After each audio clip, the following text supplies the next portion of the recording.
እሱ የድሆች አባት ነበር። ቅልጥ ያለ ፓን አፍሪካኒስት፣ ለጠማው ጥም ቆራጭ፣ የታረዘ ማልባሽ፣ ጠቅለል ሲደረግም ለምስኪን ሊቢያውያን ወላጅ አባታቸው ነበር። እሱ እንደ ኃይለ ሥላሴ አፍሪካ ሰብሳቢ የተበታተኑትን ሰብስበው ኃያል ስለማድረግ የጣረ በልበ ሙሉነት የሚንጎራደድ መናገር ሲጀምርም ልክ እንደ አንበሳ ግሳት የጠላቶቹን የምዕራባውያንን መንደር በፍርሃት የሚያርድ የአፍሪካ እንቁ ልጅ ነበር። እንደ አውሮፓውያኑ አቆጣጠር ኦክቶበር 22 2011 ላይ ሲርጥ በምትባል ከተማ አማጽያኑ ለ42 ዓመታት ሊቢያን የመራውን መሪያቸውን መሬት ለመሬት እየጎተቱ እየተሳለቁ ፎቶ እየተነሱ ጸጉሩን እየነጩና እያሰቃዩ ገደሉት።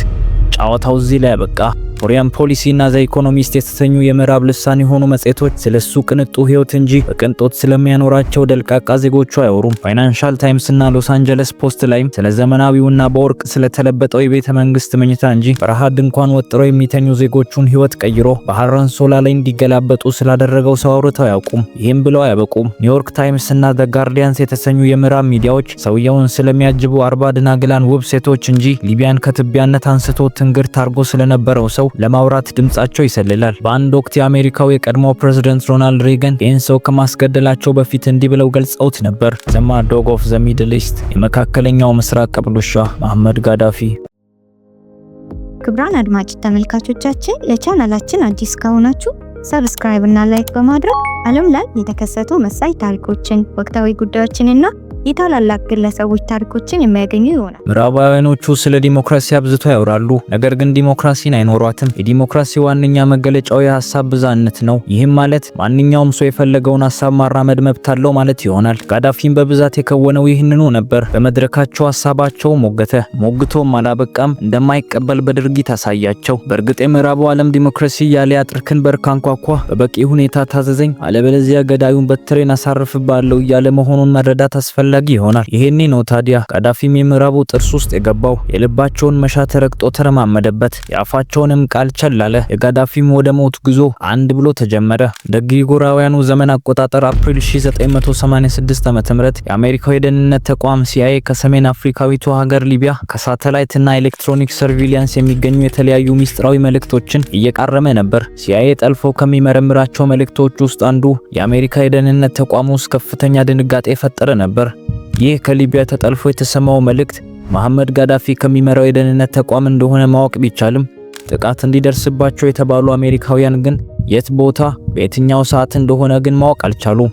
የሲአይኤ አባሎች ማጣራታቸውን ተያያዙት። ብዙም ሳይቆዩ ግን የዚያኑ ቀን የሊቢያ የደህንነት ተቋም ጀርመን ከሚገኘው የሊቢያ ኤምባሲ ጋር መልእክት እንደተለዋወጠ ሲአይኤ ደረሰበት። ጥቃቱ ጀርመን ውስጥ የሚገኙ አሜሪካውያን ላይ ሊፈጸም እንደታሰበ አረጋገጡ። ሊደርስ የነበረውን በላ ግን የአሜሪካው የደህንነት ተቋም ሲአይኤ ማስቀረት አልቻለም ነበር። የዛን ቀን ምሽት ጀርመን ከተማ ውስጥ አሜሪካውያን የሚያዘወትሩበት መሸታ ቤት ውስጥ አንዲት ሴት በሻንጣ ቦምብ ይዛ በመሸታ ቤቱ ሶፋ ላይ አስቀምጣ ሄደች።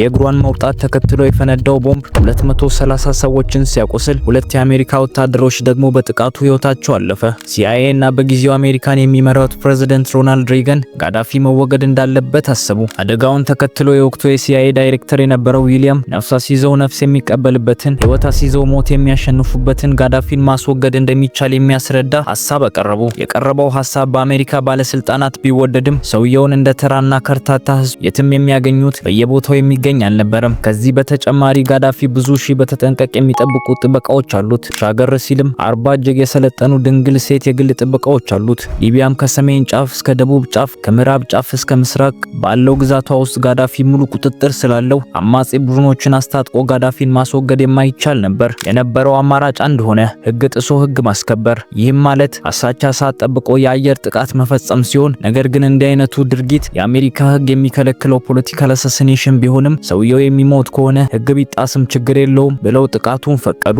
አሜሪካን በተባለችው ሰዓት 2 የጦር ጀቶችን ልካ ጋዳፊ ይገኝበታል በተባለው ሰዓት መኖሪያ ቤቱ ላይ ቦምብ ጥላ ተሰወረች። አሜሪካ በጥቃቱ ጋዳፊ እንደሚሞት እርግጠኛ ሆና ሰበር ዜና ትጠብቃለች። ከቀናት በኋላ ግን ጋዳፊ አንዲት ቦታ ሳይጫር በአገሪቱ ብሔራዊ ቲቪ ላይ በቦምብ ጥቃት የተጎዱ ሊቢያውያንን ሆስፒታል ሄዶ ሲጎበኝ ታየ። ከዚህም ጥቃት በኋላ ሲአይኤ ጋዳፊን በቀላሉ ማስወገድ እንደማይቻል ተረዳ። ሁለተኛውን አማራጭ መጠቀም እንደሚገባ ማመኑ። ሁለተኛውም አማራጭ ጋዳፊን የሚቃወሙ ከሊቢያ ውጭ የሚገኙ አማጽያንን ወይም ተቃዋሚዎችን በሁሉም ዘርፍ መርዳት ወይም ደግሞ ህዝቡ የሀገሩ መንግስት ላይ ከዳር እስከ ዳር እንዲያመጽ ማድረግ የሚል ነበር። አሜሪካም የተለያዩ አማጽያንን ማሰልጠንና ማስታጠቅ ተያያዘች። እነዚህን የተለያዩ አማጽያን አንድ ላይ አቀናጅቶ የጋዳፊን መንግስት የሚጥል መሪ እንደሚያስፈልግ ሲአይኤ ተረዳ። ከብዙ ጥናት በኋላ አንድ ሰው ተገኘ። የተገኘው ሰው ኮሎኔል ካሊፋ ሀፍጠር ይባላል።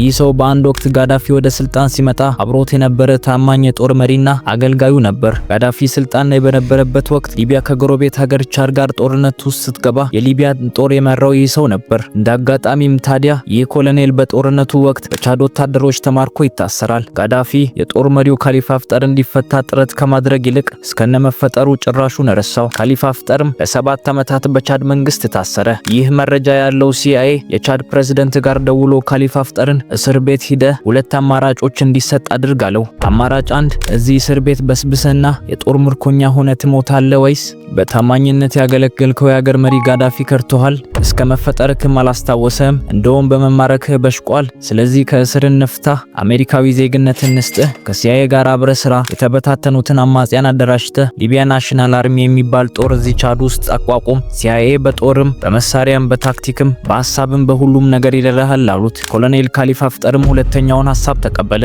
ሲአይኤ ካሊፋ ሀፍጠርና አማጽያኑን ጎረቤት ሀገር ቻድ ውስጥ እየረዳና እያስታጠቀ ቆያቸው። ነገር ግን ያልታሰበ ነገር በመሃል ተፈጠረ።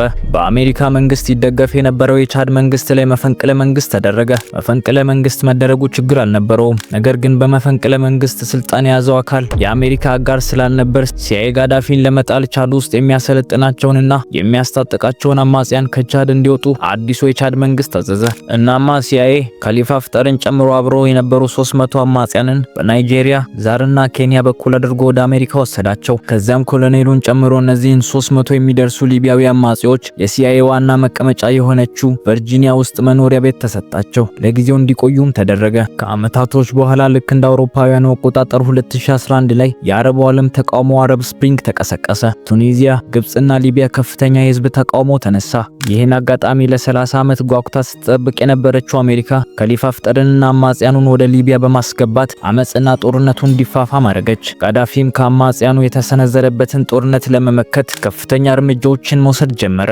በዚህ መሃል የቀድሞ የአሜሪካ ፕሬዝዳንት ባራክ ኦባማ ከኔቶ ጋር በመቀናጀት የአየር ላይ ጥቃቶችን ሊቢያ ላይ መፈጸም ጀመረ። አማጽያኖቹ ከአሜሪካ በሚያገኙት ድጋፍ ምስራቅ ሊቢያን መቆጣጠር ቻሉ። ካሊፋ ሀፍጠር በመሬት ይዋጋል፣ አሜሪካ በሰማይ ታግዛለች። ከ6 ወራት ጦርነት በኋላ የሊቢያ ዋና ከተማ በአማጺዎች ቁጥጥር ስር ወደቀች። ጋዳፊና ልጆቹ ተደበቁ።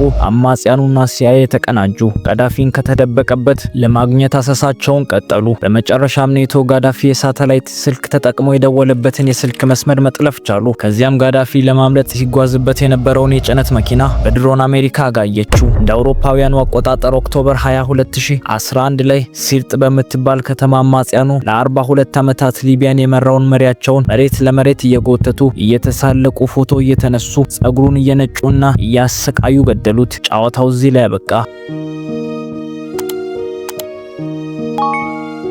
ምዕራባውያኑ እንዲህ ይሉታል፣ ጋዳፊ አምባገነን ነው፣ ጨቋኝ ነው፣ ሌባ ነው፣ ገዳይ አፋኝ ነው፣ ደፋሪ ነው፣ ሽብርተኛ ነው፣ ሽብርተኞችን ደጋፊ ነው፣ ጠላቶቹን ይገላል፣ ተቃዋሚዎቹን ያስራል፣ ሲፈልግም እንዲሰወሩ ያደርጋል፣ ሙጋቤንና መንግስቱን ይደግፋል ይሉታል። ነገር ግን መሐመድ ጋዳፊ በምዕራባውያኑና አገሪቱ በጥቂት ሀብታሞች ተይዘው የነበሩ የእርሻ መሬቶችን ለድሆች የሰጠ፣ ወደ ስልጣን ከመምጣቱ በፊት 10 በመቶ የነበረውን የአገሪቱን የተማረ ህዝብ ወደ 88 በመቶ ያሳደገ፣ ዩናይትድ ስቴትስ ኦፍ አፍሪካ የምትባል ጠንካራና የራሷ መከላከያ ሰራዊት ያላትን አፍሪካ መፍጠር የሚፈልግ አፍሪካውያን መሐመድ ጋዳፊ ሀገሩ ሊቢያ ያላትን የነዳጅ ሀብት በአግባቡ እንድትጠቀም ያደረገ። በዚህም ስልጣን ሲይዝ እንደ አውሮፓውያኑ አቆጣጠር 1969 ላይ ደሃ የነበረው የሊቢያ ህዝብ በአፍሪካ ቁጥር 1 ሀብታም ህዝብ እንዲባል ያደረገ። የሀገሪቱን ጂዲፒ ከ42 ዓመታት በፊት ከነበረው ጋር ሲነጻጸር በ600% እንዲያድግ ያደረገ መሪ ነበር። እሱ ብቻ አልነበረም። ሊቢያን በአፍሪካ ትልቁ የነፍስ ወከፍ ገቢ የነበረችው በእርሱ ስልጣን ጊዜ ነበር። ሊቢያ በእርሱ የስልጣን ጊዜ 0% ዕዳ ያለባት ሀገር ነበረች። የጋዳፊ ሞት የመከራ መጨረሻ መሆን ነበረበት። ይልቁን ግን ለብዙዎች የጠለቀ መከራ መጀመሪያ ሆነ። ሊቢያ ዛሬ ተሰብራ ተከፋፍላና ያልተረጋጋች ሆና ዘልቃለች። እናም ጥያቄው በሁሉም ፖለቲካ ጓዳና በሊቢያውያን ውስጥ ይኖራል። በእርግጥ የምዕራቡ ዓለም የጋዳፊን ነጻነት እየገደለ ነበር ወይስ ደግሞ አንድን ህዝብ ማለቂያ ወደሌለው ትርምስና እልቂት እየከተተ? መልሱ በታሪክ መጻሕፍት ውስጥ ሳይሆን በሊቢያ ህዝብ የዕለት ተዕለት ኑሮ ውስጥ ይሆናል። ክቡራን አድማጭ ተመልካቾቻችን ለቻናላችን አዲስ ከሆናችሁ ሰብስክራይብ እና ላይክ በማድረግ ዓለም ላይ የተከሰቱ መሳይ ታሪኮችን፣ ወቅታዊ ጉዳዮችንና የታላላቅ ግለሰቦች ታሪኮችን የሚያገኙ ይሆናል።